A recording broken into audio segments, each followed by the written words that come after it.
Welcome, everybody, to the first ever episode of Retro Nerds Rewind. It is June of 2024. I am here with some of my friends. We decided to start this up here after Phoenix Fan Fusion. We redid a bunch of Power Ranger and other nerd related panels there. We've been asked multiple times over the years to do this. We finally decided to get going. So why don't we get started here? First up, let's do a little bit of introductions. First, we've got Cody. Hi, everyone. I'm Cody. I have loved all things nerdy since the dawn of time. Um, I got started on my nerdy path with Sailor Moon, obviously, and it goes into a whole bunch of cartoons, but I've been born and raised with Disney, Cartoon Network, Nickelodeon. So I guess I'll be the voice of all of those in the early 90s, early 2000s. Sounds up. Next we've got is Jamal. Hello. So trial and error getting this thing started. I've been obviously the same, into nerdy things and a huge collector, and I love all things pop culture and nerdy. So this fits well, and I'm just gonna enjoy hanging out with my friends and talking stuff nerdy things. I don't know. So we'll see how Sounds this good. goes. All right. Next we've got Sean. Greetings, my fellow nerdlings. I am Sean. I love all things nerdy, but my biggest passions are board games, RPGs, Teenage Mutant Ninja Turtles, Power Rangers, and many others, to name a few. Um, yeah, and I'm really excited to talk to you all about Saturday morning cartoons and shows and sitting around with my pajamas with my friends and eating cereal. That's what I'm all about. Cereal. Awesome. Hell yeah, brother. Sounds good. At the beginning, my name is Aaron. I am a 80s slash 90s kid. Was born in the mid 80s.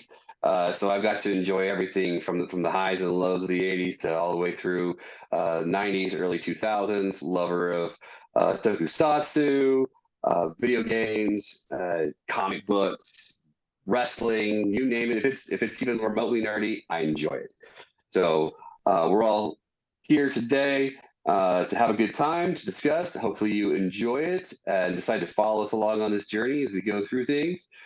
We've decided for our first few episodes here, what we're going to do is we're going to do a little bit of introduction for each of us. This one's going to be mostly about Jamal. The series that he picked that was going to be for our very first episode, the one that's treasured most to his heart, was the original Mighty Morphin Power Rangers. So Jamal, why don't you tell us a little bit about why that is so special and important to you? Yes. So Power Rangers going all the way back to 93. August. I'll set the scene. I was getting out of school, and my out of school activities was going to the local Boys and Girls Club. So I remember running and just taking off my backpack, and I would lounge in I guess you call it like the TV room. Um, and it was playing, Fox Kids, and that'd be like my afternoon just waiting, for my mom. Um, so right after Batman, like they're like, get ready for this new show. And I'm like, okay. And it was Power Rangers. And so like the first episode, I was immediately hooked. I was like, what is this? When is this? And like it was just something you never seen on TV before. So like seeing, five obviously older kids than myself, because I was 9 at the time, I'm just like, and they're teenagers. They look older than me, but they look cool. And I'm like, what is going on here? So when there's, it starts off in the juice bar, you got Kimberly on the, doing gymnastics, you got Jason and Zach, doing karate, and then Billy comes in with a karate gi as well. and then you got Trini also training, and it's like, okay, this looks like a cool hangout place. And then an earthquake happens, you got them getting teleported to the command center, and I'm just like, okay, I'm hooked now. Like, where is this going? And then they're in the mountains, and then the putties and Rita, just coming out of the dumpster, and it's like that first morphing scene, it's like, okay, this is badass. Like, It and just it then just hit Gold, all the right spots for yeah, you, didn't it? yeah, exactly. And like just seeing Goldar for the first time, like uh getting blown up into like a Godzilla sized monster, and then you got all these explosions and effects, and it's just like a Zord, like Kimberly, oh, nice stereo, like even when she goes to the command center, she's like, okay, this isn't the mall. It's like, just those types of campy stuff is what hooked it for me. And coming on after Batman, like those are big shoes to fill, and just for it to become the number one show in that time slot speaks volumes. Like Power Rangers was everywhere. Like KB toy stores, I remember I couldn't even get a toy for the most longest time. I remember my mom got me the Dragon Dagger for Christmas, and I think she had that thing like on layaway. If you guys remember layaway, Oh yeah. yeah. So and I drove them crazy with that damn thing. They took the batteries out. That's how much I played with it. Nice. So that's my personal experience, and just great times for that show. And then obviously it went from that prime time slot to being on every Saturday. So we went from like a weekday show to then it being every Saturday morning is when you would catch the new episodes. Right. Now, Sean, I know you're a little bit older, but what do you remember what it was like when you first started watching it? Did you even watch it when it first came out? Give us a little bit of your history on this. Yeah, man. Yes, I am a little bit older by a couple of years, but I was still I almost aged out of the demographic for it, but I do remember watching it. I mean, Power Rangers was a huge phenomenon when it came out. I remember having a couple of the toys, not many of them, but they were like I got them like secondhand, so they weren't in the box, but I played the hell out of them. And the one of the cool ones where it was like the auto morphing where you like press a button and it flips the helmet onto them. That Right. was cool. I watched it the first couple seasons of it, and I was there when Tommy turned evil. Spoilers. I was there when he became the White Ranger. Sorry, spoilers again. And I remember the promos for it, and I remember it was for me at that time. It was I was way more into Batman and Ninja Turtles and stuff at the time, but it was still on my Saturday morning block. I'd rush out into the living room as early as I could get up, get a bowl of cereal, and start watching cartoons until like 11 or 12 o'clock, and that's when the 800 Club came on, and that was to play or something like that. I remember it at the time. I had no idea, no clue that they were pulling all this footage from Japan. So whenever they morphed, it just seemed like this was a show, and it wasn't even until I don't know, maybe a couple of years after I met Aaron that he mentioned that there's a whole Japanese culture out there of the Super Sentai that they're pulling all this stuff from, and they're like, oh well, that makes more sense. Mm-hmm. And then now knowing that information and watching it again now that I'm older, it suddenly makes sense why they go from like this mountain area immediately to a city, and then suddenly now Billy, who's got no martial arts abilities whatsoever, can suddenly punch and kick with the best of them. But it wasn't until my later years and really getting into more of the that was weird. watching it again that I really started to enjoy it way more. Especially with the board games and the RPG and the comics, but we can get into that at other panels and other times because I can just keep going. Yeah, no, I completely understand on that one. I myself was prime demographic when the show first came out. Living out here in Phoenix, my parents were too cheap to get cable, so it was whatever was on free TV. I had already been exposed to some toku with through the Godzilla movies and through some of the old uh, Japanese kung fu, Chinese kung fu movies. With the bad dubs that were out there, and they would say like 10 words and be like, so let's go. So seeing something this come on and it have that correlation really hit me hard. And I fell in love with it instantly. The characters all had at least somewhat a little bit of relatability to me at the time. Um, Even though I wasn't allowed, my mom was very like, no, you're not, you can't do karate, you can't do this, no, it's too violent, too violent. Even though Ninja Turtles loved it. Learned my first curse word from Raphael. I give him full credit for that from the original movie back in 1996 when that came out, and I learned my first curse word, yelling "damn" out the movie theater as we walked out, and she was just shaking her head. But yeah, I mean, I wasn't allowed to have the toys because my mom didn't want me emulating that stuff. But I had very close friends that did because their parents didn't care the same way that my mom did. She was very kind of overprotective on those things. But I just played with them over there instead and had a good time and really enjoyed it as it grew up. As all things go, you kind of lose interest here, but then as you get older, some of those things just make their way back. And it did, and it's just stuck around. And now the nice part is I've got kids, and we get to enjoy all this stuff together. It's awesome. I mean, who doesn't love big giant robots blowing things up, especially when they're not looking at it? Yeah. So, yeah. What about you, Cody? Yeah. Well, I personally didn't get into Rangers until much later in my life. I have very vivid memories, though, of specifically seeing the first Power Ranger movie in theaters. Oh yeah. And also seeing Turbo's movie in theaters as well. And I have a lot more memories of watching Turbo than I did actual Mighty Morphin.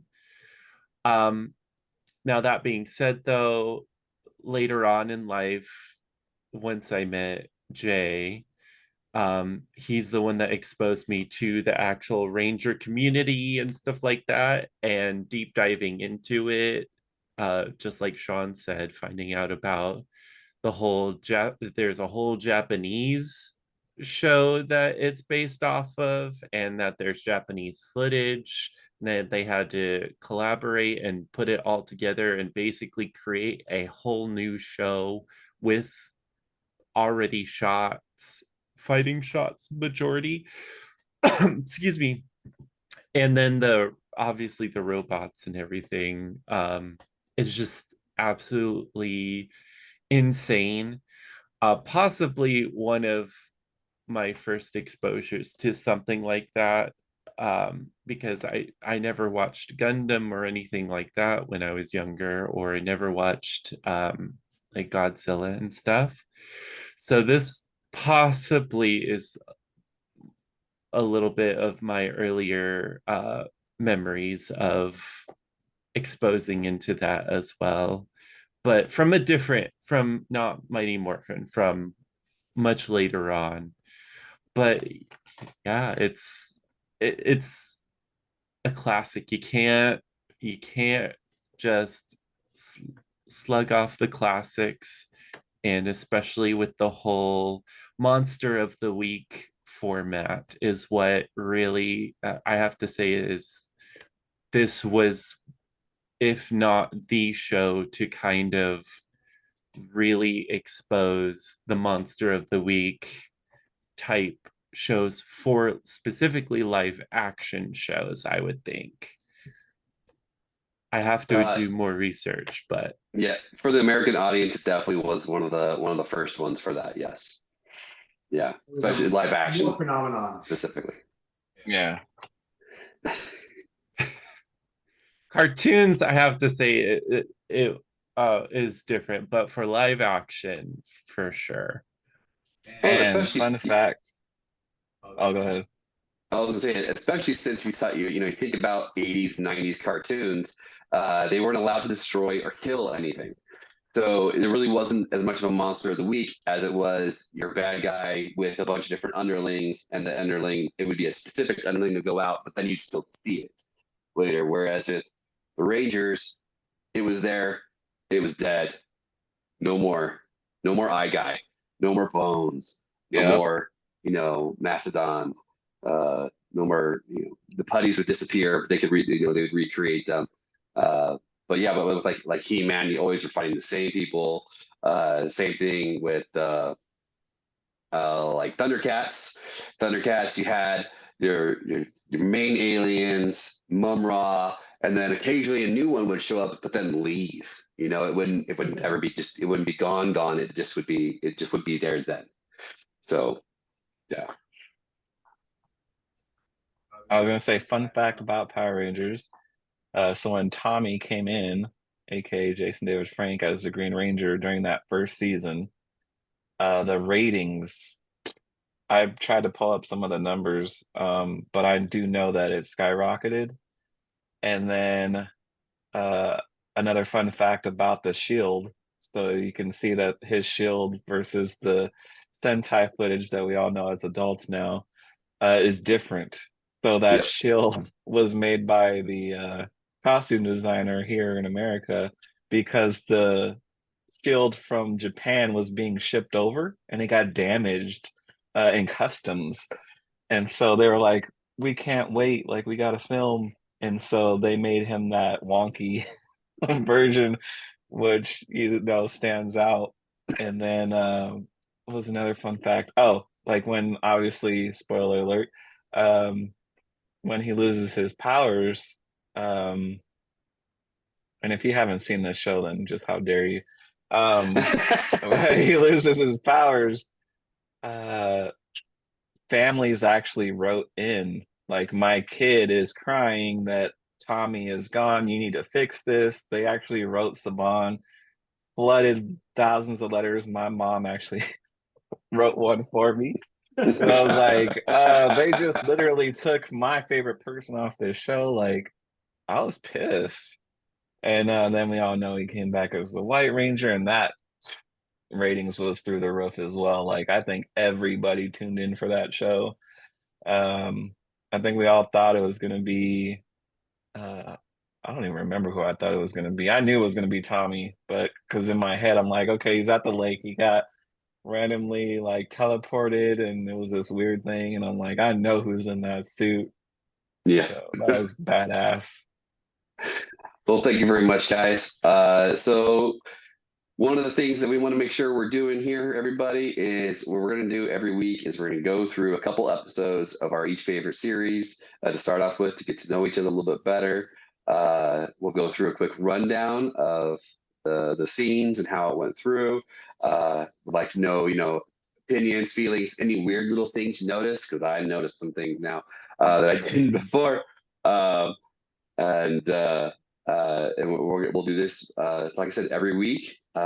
Next week is going to be my intro week, where we're going to do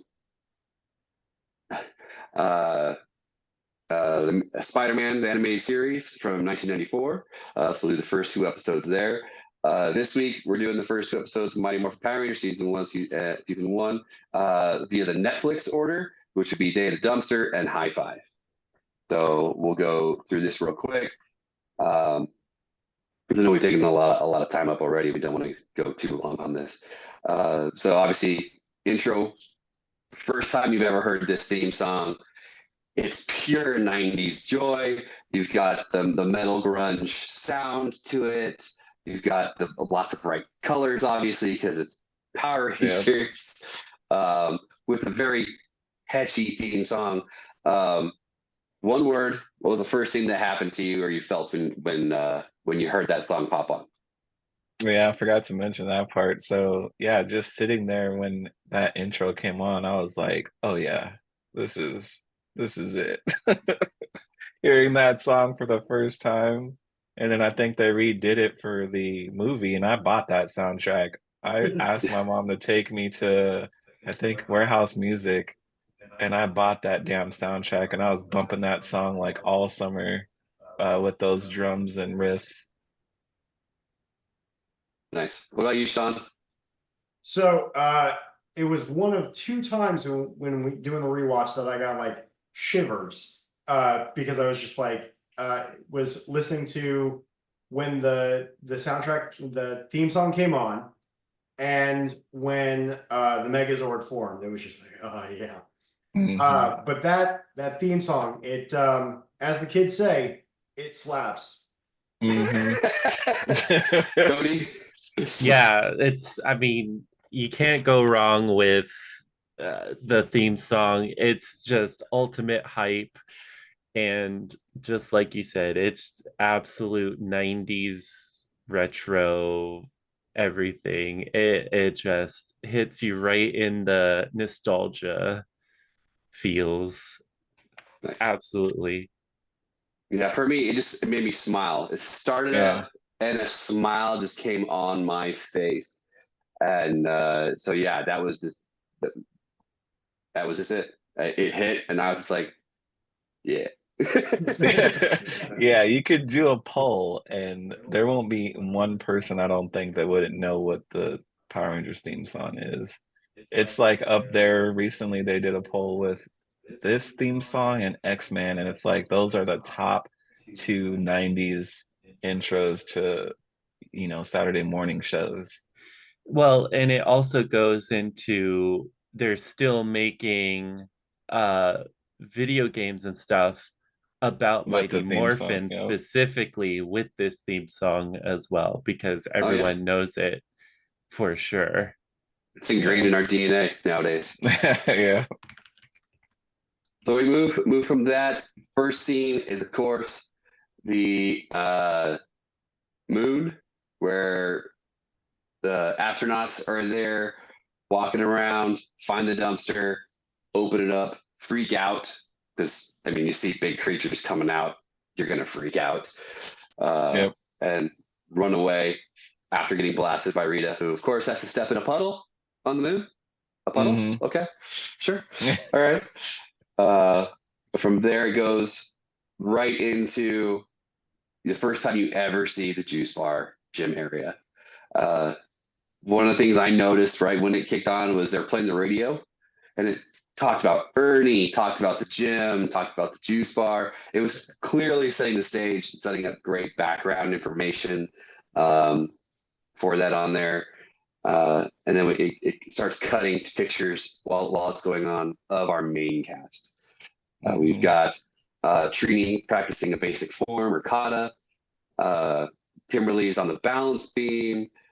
And then you got Jason and Zach, who are having a light sparring session. And this is where one of the first things that I noticed of, as someone who does karate, I noticed Jason was wearing, this is just, yeah, he was wearing mat shoes. He was wearing like karate mat shoes for proper protection and for respect to the mat. But they had Zach wearing basketball shoes. And I'm like, really? What are we doing here? I mean, come on. He's a martial artist. He knows not to do that. What's going on? He's got karate on his pants. He's got a martial arts shirt. He's got everything set up right, except for the shit. So, Yeah, they're reaching for that demographic for sure. Yeah. for sure. The next thing that you see after that goes through is Bulk and Skull start coming in, and when you start talking to the girls and Zach. Great. I thought it was a great introduction for them. And I mean, I simply wrote down here on my note was Paul Schreier, Jason Narvey stealing scenes from the get-go. Yep. I mean, it was just They were hilarious. They took the flip onto that big crash pad because the crash pad was like thicker than the mat. That you could see the gap on it, especially once they landed. Seat didn't move, but the mat stayed there. uh, and but they were just stealing that scene. It was hilarious. They were the ones I was thinking about after it happened, not the Rangers Right. at that time. What about you guys there? It's I wholeheartedly anytime that Bulk and Skull is in uh a scene at all, you like you said, they definitely know how to steal the scene. They know how to be the Rambunctious. the rambunctious, campy, quote unquote bullies, Mm-hmm. but at the same time they're so caricatures of bullies that it makes kids feel that they don't need to take them seriously. And it's kind of, it goes into the whole, helps with escapism. It could potentially help kids with being able to stand up to someone like that, because if someone's acting even close to how they're acting, you know that, okay, this is someone that is that type of person. I'm not supposed to take them seriously, I too. mean, I love the gum chewing. Oh, absolutely. Jason Narby's gum chewing. Mm-hmm. Like I said, they're both of them are just caricatures of basically a human being, essentially, which is what makes it even more hilarious. Yep. So, Sean, what do you think about that? Well, so when I first watched the show, Bulk and Skull, they were the epitome of, bullies that always picked on me, so I didn't care for them that much. But having met the actors and hearing more about like the behind the scenes stuff from them at Power Morphicon, they are my favorite part of the show. They are definitely scene stealing whenever they show up. I know they're having a good time when they're being flipped around and they're being dumped stuff on. They love it. And seeing Skull's over in excited emotions to Bulk's just very like, yeah, we're gonna get you, yeah, get you. It's just always entertaining to me. Definitely my favorite part of the shows when they come on. Nice. That's good. All right. So next we move on to the next scene. It's a really short one. Rita, just a couple little quick lines basically saying, we're going to get them. What the? And from there, it just goes real quick back to the juice bar, gym area, where Billy's coming out, getting, he's teaching. He's now being taught in what they call a beginner's karate class. And then I can tell you from example, from experience, excuse me, that's not a beginner's karate class. They're going through a kata, they're going through a form, which you don't learn that as a beginner. That's a couple levels up from there. When you're a white belt, you're barely learning your stances, your footwork, and where your hands need to go when you're doing the right punches, blocks, things along those lines. So I was like, what? You want him to be able to do this and do the twist around with the high block? What are we doing here? Come on, this is not a beginner's class, guys. I guess they're just trying to show off, Austin St. John's, more of his martial arts capability compared to what Billy could do, to give him that he's the nerd, he's not athletic, he doesn't know what he's doing on this, which back then works for kids, helps them get relatability, because a lot of kids would never have done that, would never even thought about trying to do it, and probably felt that, like he did, first lesson would have been way too hard. I mean, that's kind of what I was gathering from why they were doing something like that. What do you think? Yeah, absolutely. It sets Jason up as the leader, the macho sex symbol, if you will. Like you said, Billy's nerdy, trying to learn how to fight. So they were appealing to those kids, that had the kind of same persona, you know, like, oh, that's me. I can relate to that type of thing in school. And so I think that's what they were going for. And then like, you know, even with that alpha scene, like when they show up after Billy makes the communicator, they're like, oh, what's up, homies and dudettes? Welcome to my hood. You know, they're just reaching for that demographic. So I agree with you. What do you think, Sean? I actually want to talk about the scene that we briefly glossed over, which was the Rita scene. When watching, I'm trying to figure out like what, and Aaron, you could probably answer this better. Was that pulled from the Sentai? Oh Yeah. yeah. That Everything from her, everything from her palace, the from her palace, palace was everything Japanese from there? footage. Yeah. Okay. Because I know that the Squat and Babu, you know, and Goldar characters, they sometimes show up, and it's hard to tell if when they're being filmed or it's here in the American footage or if it's the old Sentai footage. But more to your point on the question of that scene entirely, I felt with Billy, I didn't know, it was a little, you know, campy that he, but that's the entire thing really is Yeah. What do you think, Cody? Well, as someone that also has done karate in their younger years, but more so, I quit karate to join dance. And very much so, I felt the same way that Billy did in my very first dance class. Because, and this is just from a dancer's perspective, they kind of just throw you in to when you go into a dance class, uh, especially when I was joining in a later stage of my life. I started around or started taking it more seriously when I was around like 8 or 9. And usually you're supposed to already know like basic positions, basic moves and stuff like that. I did not. So I felt very much accustomed to how Billy felt in that class and felt like I was watching everyone else and feeling so exposed because I'm like, what am I doing? What am I doing? Now, the major thing that I that really hit me was when after the class though, when Jason walks up to Billy and specifically says, for your first class, you did a amazing Great job. Great job, yeah.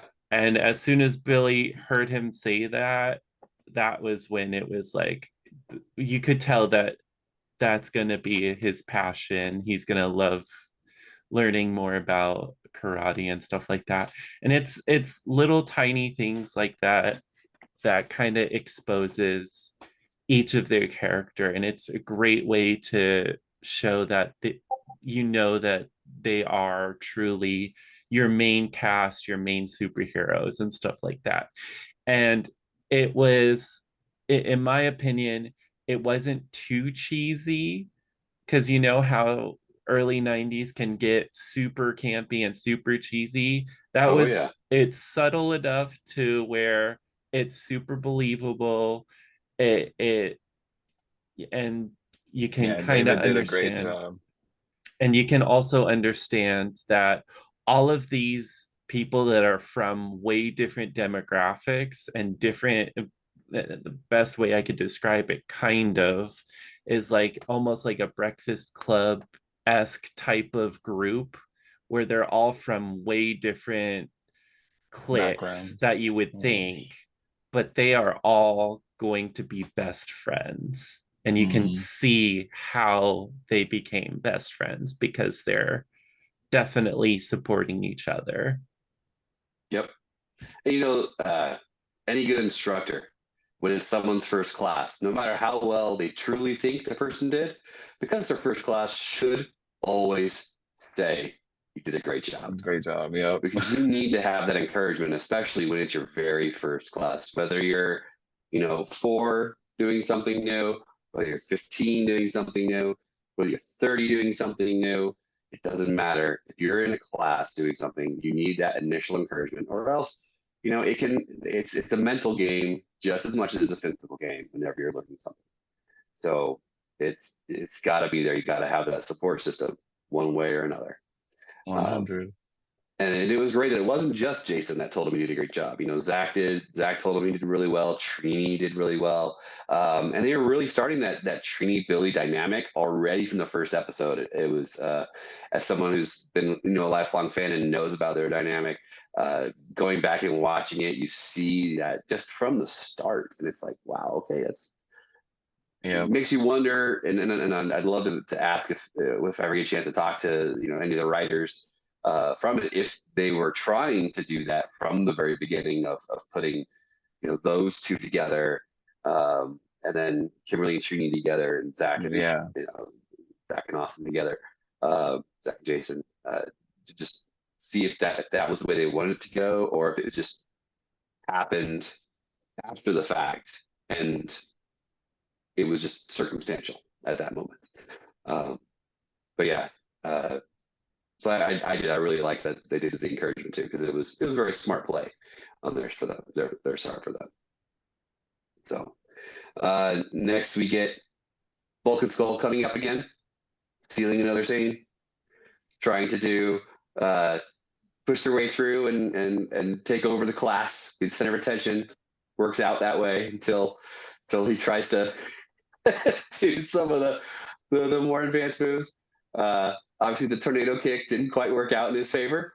Didn't even go the proper direction. It was just like, I think they told him, I'm like, Polly, just make it look like you're trying to do a kick and just fall.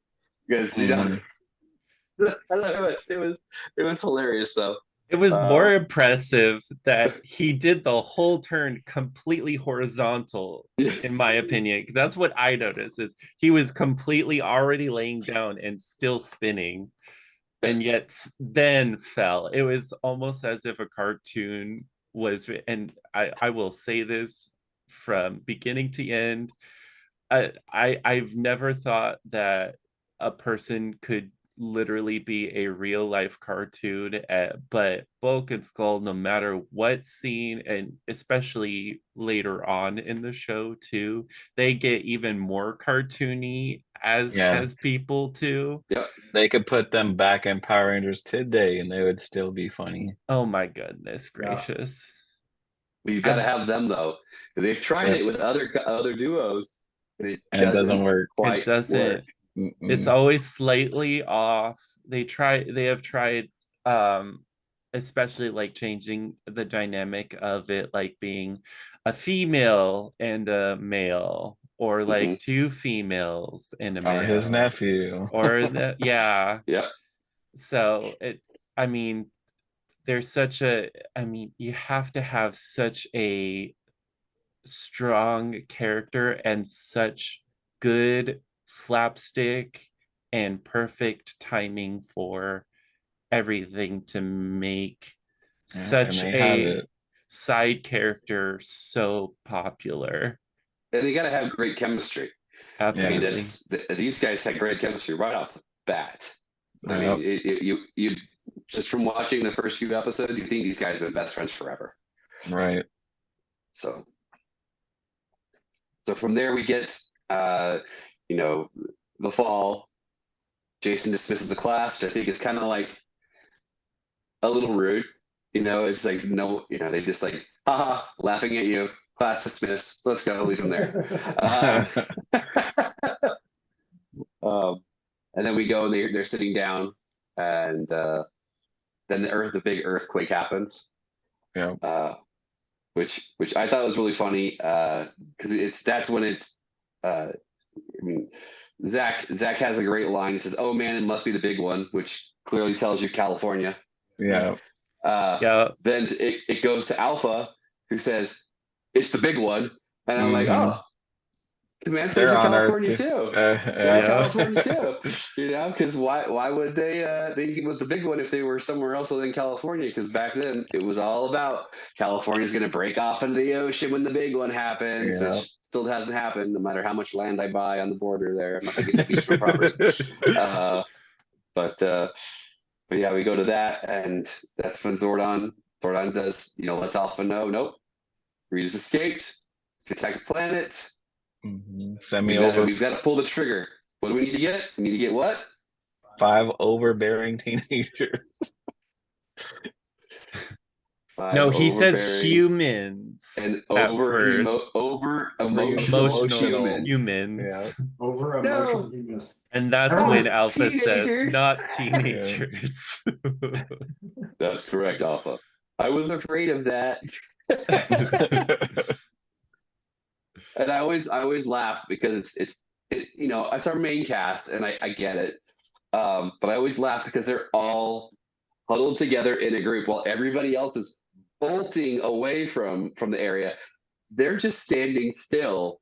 Yeah. They're doing what's recommended by the state, while everyone else is doing what not to do in an earthquake situation.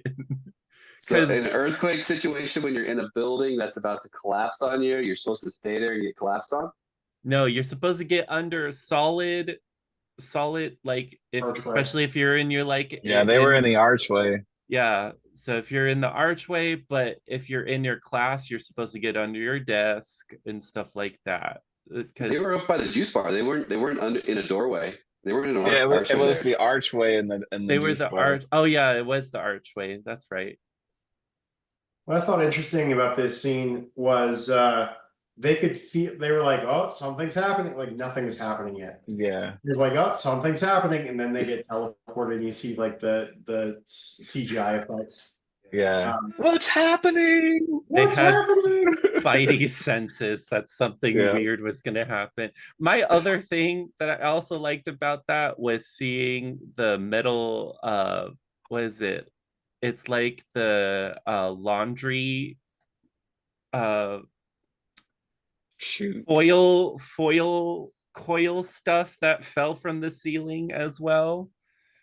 You know what I'm talking about? Those giant tubes that You're talking about the dryer hoses. Yes, the giant dryer hoses fell from the ceiling, which I thought was really funny too.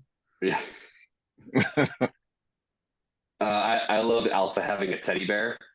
Yeah. with another, like a little robot head on thing. A little robot head on top with ping pong ball eyes. I thought that was I had to pause it and laugh right there, and my wife was like, "What are you laughing at?" And I pointed, and she's like, and I'm like, "See, Alpha's got a teddy like you, sweetie."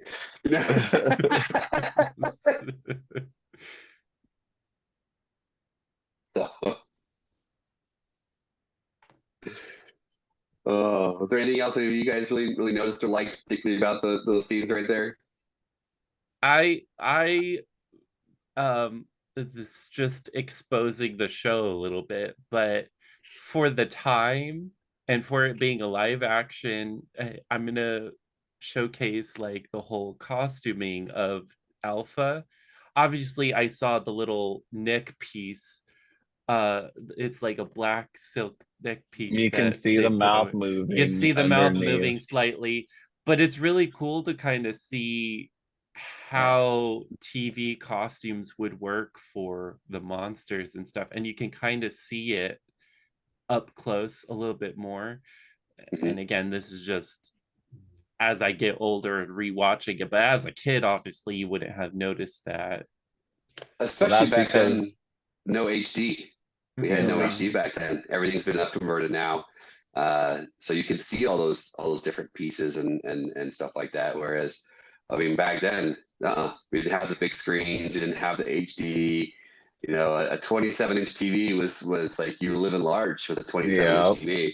Nowadays, people have bigger TVs in their bathrooms. Yeah. So it's like just sitting on the throne, watch my 40-inch. Yep. It's plush when you flush. Well, and then going back to the whole, not just costumes, but seeing the command center with the string lights in the background Fairy and stuff lights, like that too, which was really cool to see. Oh, this was like, they really budgeted on like this show. You could definitely that's tell. where all the budget went to, was the command center. you could definitely tell that they had to like really pinch on certain things, and they did a fantastic job for what they had. Yeah. Yeah, because Zordon and Alpha, they're created by us. They were not in Sentai. Nope. Yeah, they're pure American. Um, So from there, it's kind of back and forth between the juice bar to the command center. Obviously, the cast of it all. We feel so weird. What's going on? And then very first teleportation. Everybody gets their colors assigned then. So no, Zordon wasn't a racist. It's a morphing grid. Sorry. Uh, they finally step foot for the first time in the command center. Get to see it, look around. I mean, pure awe is kind of what it looked like they were feeling at that moment. I mean, I can only imagine being teleported somewhere that you have no clue where you are and seeing all these bulbs and lights and dials and things in a big old tube, just standing in the middle of it with a big crystal ball right behind you. Yeah, it's another one of those wonder moments where when you're a kid, you're just looking at it going, "Whoa." Sorry, Keanu, but Well, it'd be like thinking of it from, it'd be like if if kids were teleported to like the Bat Cave or the Justice League Command Center, and all of a sudden they're just standing there in the middle of either of those too. So kind of thinking of it like that, yeah, you'd be, and especially uh, Billy being who he is and super excited about all the computers and stuff. It really characterizes him. Now you know exactly his, well, obviously if in the beginning you kind of knew his character, but um now he's in his element. So now you're getting a his fully functional automaton. Mm-hmm. And then the 90s whole, this is what the future is going to look like with robots. Right. Yeah, seeing, and I love the switch over from the regular view to Alpha's view, and it being pixelated a bit. Yeah. I thought that was a really nice touch. Definitely gave it that sense of AI, fully in control of itself, not just running off of a program, type deal for that. So yep, see, they were like preparing us for AI even back then. Well, yeah, I mean, Skynet was already a thing. Yeah. That was the 80s, man. Yeah. Although if you go back a little further, Star Trek, they didn't have AI. They just had, they had a computer that did what it was told. So, anyways, yeah, it's like I said, nerd.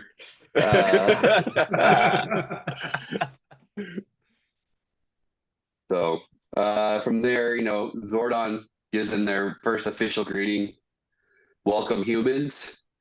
And as the tube lights up, and I'm like, even now I'm like, that's a damn good green screen. Yeah. That switch up, because you see it when they're looking at it, that was how it looked, and they were looking at it exactly the way it was when they first got there. That was how it looked, and there wasn't anything else on there to block it for them to know what it was or what it was doing. That was all put in afterwards, and they did an amazing job. I can't imagine what that type of cost was. That definitely had to eat up a good amount of budget. I still feel bad for David Fielding having to do so many episodes in one day of voice recording and facial recording and filming, all that stuff, only to get paid bare minimum crumbs, and no residuals and nothing off of it afterwards, and being replaced. Even was it season 2 on? They used somebody else entirely for the voice, and it was just his head. They used his recordings for, and I'm like, they should have at least he should have made sure his agent looked over the contract to make sure that if it kept going, that he would get something for them using his image. because I mean, once that head is set, you're kind of stuck with it, unless you're going to change the person altogether. And I think that's what's hard about something that's so new too, is you don't know if it's going to blow up or not, because there's plenty of shows that were out there that they were saying Saban knew if this show was gonna blow up, but I don't think he realized how big though. Oh, he knew. That's why he bought it. The kicker with it is it was a non-union project all the way around. That's how he got away with a lot of the stuff that he did. Was because the union wasn't able to protect the actors and the writers and the other workers. I mean, it was entirely non-union from top to bottom on it. So, as much as we love it, of course, there's just little faults and things, but we're not here to look so much at those pieces. It's because we can go on about that. That's a whole nother podcast entirely. I will say though, going back to Zordon though, and when he's first shows his face and stuff like that, the inspiration of like the Wizard of Oz, the wizard face is kind of immediately what I thought too. And looking back on it, Zordon is supposed to be this imposing figure, but at the same time, he's not supposed to be excruciatingly scary. He's supposed to be friendly enough that he's a mentor and showing these folks. And I think they did a fantastic job blending the two together with David's face, and making it more human-esque rather than the Wizard of Oz. The wizard is purposely making it look foreign to be an imposing figure. This is a scary character, and it's supposed to be intimidating to even the audience. So it was very smart to keep Zordon's face very much so a human. Well, he even says, to Zach, a non-believer. So he's already making that relationship with them so he doesn't appear that way. And he gives them choice. It's their choice. Well, and it immediately characterizes him that he's not from this world either, which was very smart as well. Yes, because as we move through this scene, Zordon talks about what's going on. Zach does have he introduced himself as Zordon, an interdimensional being caught in a time warp. It's specifically mentioned in the very first episode, the time warp. Excuse me. So that way, everybody knows why he's not physically there. And you've got to keep it the rest of the time. So they did a good job, and it is throughout multiple episodes later on, throughout the entire run with Zordon, how he's caught in that time warp, in that bubble in there. Obviously, they change a little bit as to how he can move around. And this is the other reason why the movie isn't canon, because that completely has changed in that. But they did a good job trying to keep continuity as best they could for the type of series it was. So we move on. He talks about Rita Repulsa, henchmen, putty patrollers, trying to conquer Earth, using the power of the dinosaurs, being able to morph. Billy has this fun little line of metamorphosis. That's a and then Trini goes to change, in her little like non-condescending way, like I did it, but come on, you're in high school, you should know what that means by now. It means to change. Well, I think it's more so of because she has the calm spirited. Billy's in his element, so he's gonna go off, and she knows how to say it very calmly and translate without being offensive about it. Sorry, I don't want to cut you off, but just giving a reminder that our time, so we don't run into the same problem. So from there, you see them kind of sort of morph just to give an idea as to what's going to happen. Zach again being the doubter of the group. He's like, you know what? I gotta go. If you notice, they all have their dino buckler, their morpher on their belt, through their belt loops hanging down underneath there, as they leave, and they walk out instead of asking for a ride back or teleportation back. again. Yeah. The attitude Rita, of these teenagers. Yeah, I Yeah. know, right? Rita, for the first time, acknowledges that Zordon is there, which is, she never mentioned it the first time. She's like, I'm gonna conquer the first planet I see. First planet, yeah. Yeah, okay, all right. Well, if it's the first planet you see, what if you were looking out the other way, you'd have seen, Venus or Mars, but you just happen to turn around and look at Earth. What would have happened if she'd looked that way? Right. Have a Zordon whole wouldn't have been there. separate show. Right. It would have But been she Masked says Rider Finster- on Mars. Yeah, right. She has Finster and Squat sending down the putties to attack them. We see the outside of the command center for the very first time, and then we go right into somewhat of a battle scene. You'd think the martial artists would be able to do a little bit better than what they did, but obviously they're used to more of the like tournament style sparring than actual real fights, which is a different kind of experience altogether. As they go through it, they all get their butt whipped, thrown into a big pile. And then if you notice, the morphers are now backwards. Yeah. So it's the actual handle piece. They're able to grab that. And thankfully, without keeping with the original pilot, they have a good marping thing where they can have a little bit more attitude with how they say the names. Because I'm sorry that the original pilots burnt to my brain of them holding it right up to the side, going, Tyrannosaurus. Like, oh, I'd have tuned out. I'd have tuned out. Right? So that was bad. And then instead of fighting the putties, they get teleported. So there's still putties hanging around the command center. They went free. They suddenly get teleported to the city. Yeah. Fight Goldar. Fight Goldar. And somebody's there. Then they call out the Zords.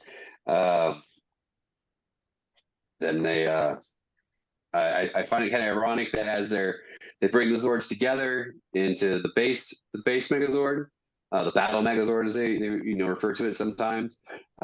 He gets a few good shots off. They get some shots off, and then they finally decide to turn it into the Megazord. And of course, what happens? They get a little fight going on there. Goldar's doing all right, holding his own. So they call out Power Sword, and Goldar runs off like a scared little kid. Instead of at least having a couple sword blows, maybe a couple parring or something, and being like, no, I don't want to do this now. It's like he sees them hold the sword and he goes.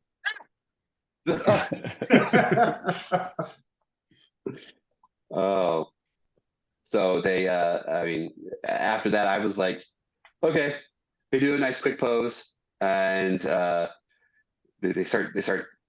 One of the things I got a little frustrated with is them talking over when the Zord was merging together. Yeah. I laugh. I always laugh at the stereo line and them talking about how it's natural when you could see them in the cockpit, but as soon as they were moving stuff together, I mean, the sound effects they did for it was so good that the talking over to me just seemed unnecessary. And I think it'd been a bit more impactful to just hear the Zord coming together, especially that's where the 90s up. cheese came into play. Yeah. So obviously that first Megazord scene, I mean, it still gives me goosebumps when I see it. Yeah. It was such a fun scene right there. Then we go right to Rita talking about getting her first headache from the Rangers, and my brain went to why didn't Tylenol ever sponsor this show? It would have been. How much? Product placement has been a huge thing since like the 60s. How great would it have been to to have them put Tylenol somewhere on the American set, just a little here and there, and then they can put the little commercial in, or had a PSA and be like, oh, if you're getting a migraine, use Tylenol extra strength or something like that. Yeah. Got a Rita-sized headache, you know. 3 minutes. Yeah. Then we go into the back to the command center. They're talking about whether they want to do this. Of course, Jason's all gung ho for it, and then Kimberly, being the sassy, attitude-filled teen, going, I don't know, the helmet hair. Yeah. And then we get her I don't know if first- I could do it, Her guys. first 90s phrase. pure 90s moment. Just Not. kidding. Not. No, just kidding. Not. Oh yeah, that's right. I was not. And then Alpha malfunctioning. Yeah. Start smoking. Humor. They put their hands in, yell Power Rangers for the first time, and then it cuts and goes to credits. And again, just like at the beginning of the show, with the intro song, that hands in, yelling Power Rangers, just brought a big smile to my face. Yeah. Couldn't help but do it. Between that and the outro 90s little like flute that they do at the end of every episode to let you know that it's the end of the episode. Wrap up. Yep. Mm-hmm. Yep. Gotta have your music right, and they did. They truly did throughout the whole show. So I mean, for me, great episode. Clearly set up the series. Tons of 90s pop culture, especially early 90s references that are sprinkled throughout it. It hit all the right notes for a very first episode. Absolutely. I gave it a 4 out of 5 on like a rating scale for watch back now for me. Back then I would have been like, oh, it's 5 out of 5, 10 out of 10, whatever, obviously we notice things different now. What do you guys think? Quick summary of how you felt, what you thought as he finishes up here. Yeah, I agree. 10 out of 10 for me still, just because I have memories. it brought back a lot of. It was definitely 90s. So on a scale of 1 to 2000, it was 1990. There you go.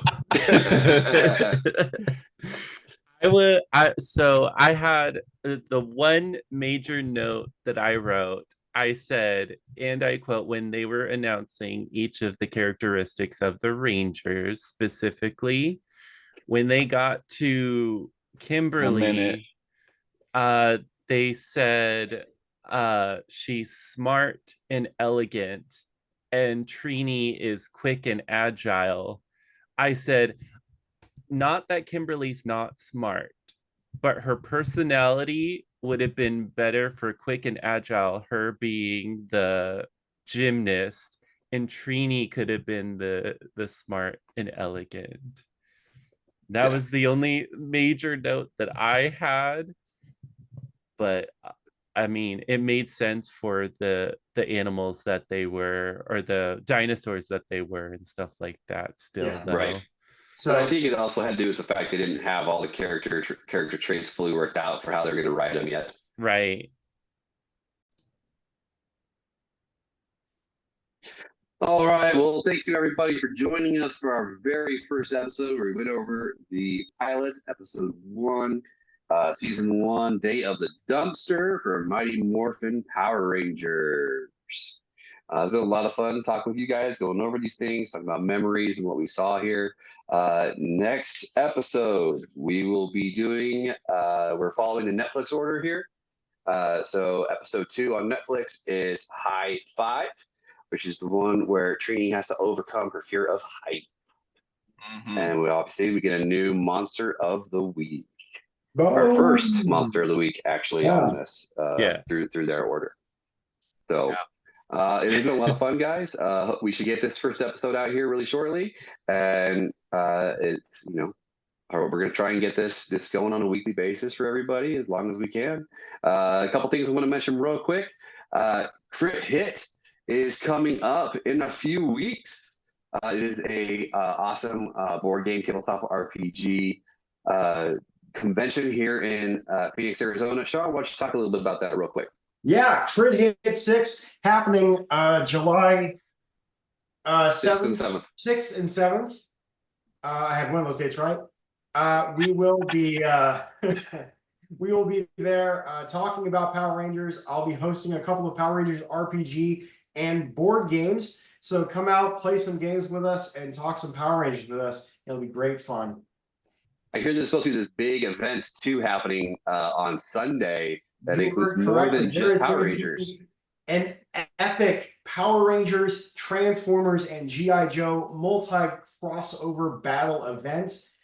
Seats are still currently available to come and join and play until they fill up. But and rumor has it that if you're not able to get in on the game at Crit Hit, next year at Game On Expo, we'll likely be doing another one. So come out to Crit Hits and come see us. And how much are tickets for all weekend, Sean? That's a great question, Cody. I believe full weekend tickets are, I think, $50.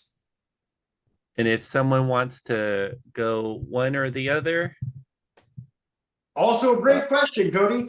Saturday is $30 and Sunday is $20. Yes. So if you want to go just one of those 2 days, it's either $30 for Saturday, $20 for Sunday, or full weekend badge is $50. And yes, I did just pull up the website. Hey. we'll make sure that Awesome. the website is on all of our social media. So in case anyone is interested, but feel free to follow us on Facebook, Instagram, Twitter, TikTok, and YouTube.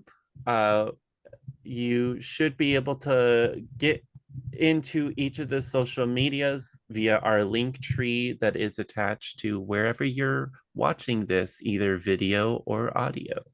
And like and subscribe. And like and subscribe. Like and subscribe. And that's how you will keep up to date with all these sexy men. And me too. Hey, you're included in the man. I went like this. There's squares like we're the Brady Bunch. I was not excluding you, Sean. Yeah, I don't know if this is the Brady Bunch I want to be a part of. But all right, well, thank you guys for joining us for our very first episode. We'll see you here next time. Again, we're doing episode 2, Mighty Morphin Power Rangers. Episode is called High Five, the Netflix order.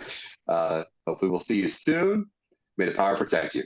May the power protect you. Yes. Bye, Bye guys. everyone. Bye.